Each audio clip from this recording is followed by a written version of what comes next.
میں بتا رہا تھا کہ ایک طرف خندق نہیں تھی، اس لیے اس طرف سے ہی حملے کا خطرہ تھا۔ ہم اس طرف تیار موجود رہتے تھے۔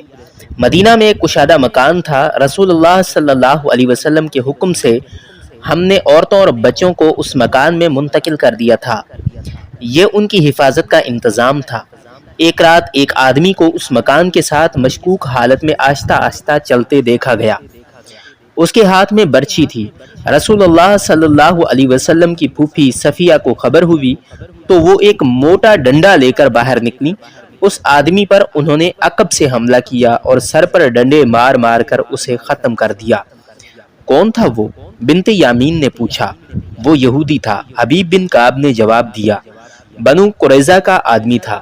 عام خیال تو یہ تھا کہ وہ رسول اللہ صلی اللہ علیہ وسلم کو قتل کرنے جا رہا تھا، لیکن کچھ دنوں بعد ایک یہودی نے راز کی بات بتائی تھی کہ یہ آدمی ایک بے حد خطرناک سازش کے تحت آیا تھا۔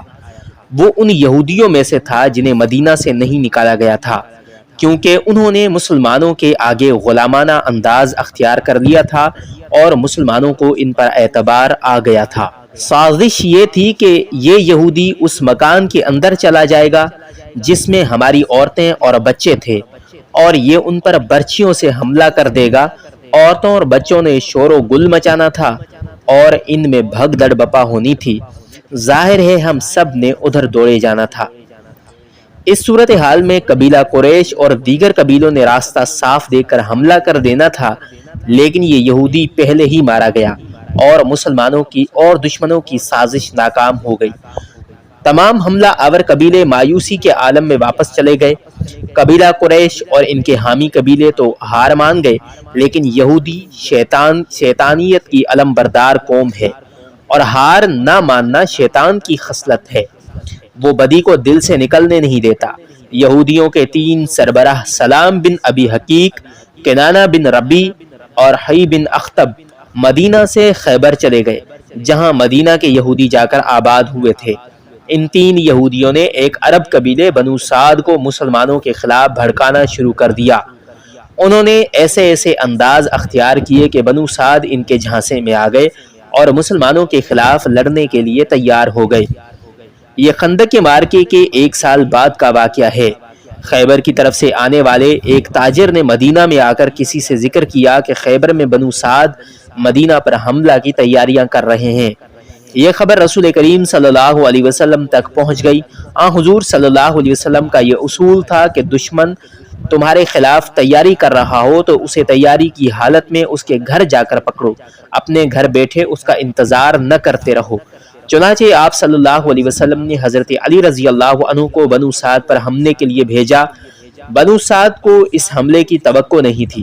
حضرت علی رضی اللہ عنہ کے ساتھ کوئی زیادہ لشکر نہیں تھا، لیکن بنو سعد پر یہ حملہ ایسا اچانک تھا کہ وہ بھاگ نکلنے کے سوا کچھ بھی نہ کر سکے۔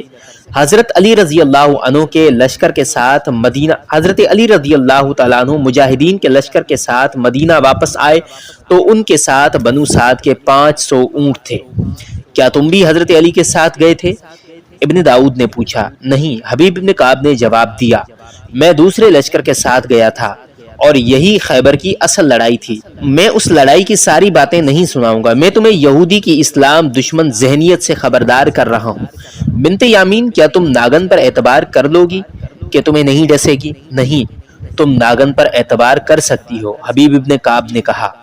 تم ایک طرف ہو جاؤ گی تو وہ تمہارے قریب سے گزر جائے گی، لیکن کسی یہودن پر کبھی اعتبار نہ کرنا۔ اسے جوں ہی پتہ چلے گا کہ تم مسلمان ہو تو وہ تمہیں ڈس لے گی۔ بنو سعد کو ان یہودیوں نے بھڑکا کر مسلمانوں سے مروا دیا تو انہوں نے ایک اور قبیلے کو مسلمانوں کے خلاف بھڑکانا شروع کر دیا۔ یہ تھا قبیلہ غطفان، جو بنو سعد سے زیادہ طاقتور تھا۔ اس قبیلے نے مدینہ پر حملے کی تیاریاں شروع کر دیں اور اس کی بھی خبر مدینہ پہنچ گئی۔